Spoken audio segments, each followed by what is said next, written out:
মসজিদ পরিচালনা পরিষদের ঈদে মিলাদুন্নবী। অনেক ভাইবেরা রয়েছে যারা মসজিদের সাথে সংস্পৃক্ততা রয়েছে মসজিদ পরিচালনা কমিটিতে।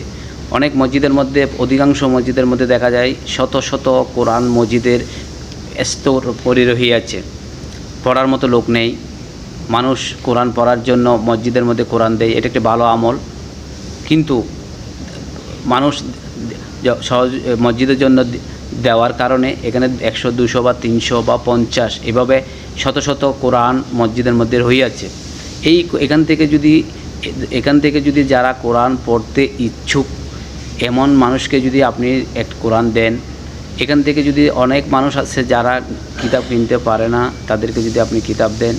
এমন মানুষ আছে যারা বাচ্চাদেরকে সিপরা থেকে কোরআন সবক নিয়েছে কিন্তু কোরআন পড়তে পারে না, এখান থেকে যদি আপনি কোরআন দেন তাহলে এটাই হবে আপনার শ্রেষ্ঠ মিলাদুন্নবী।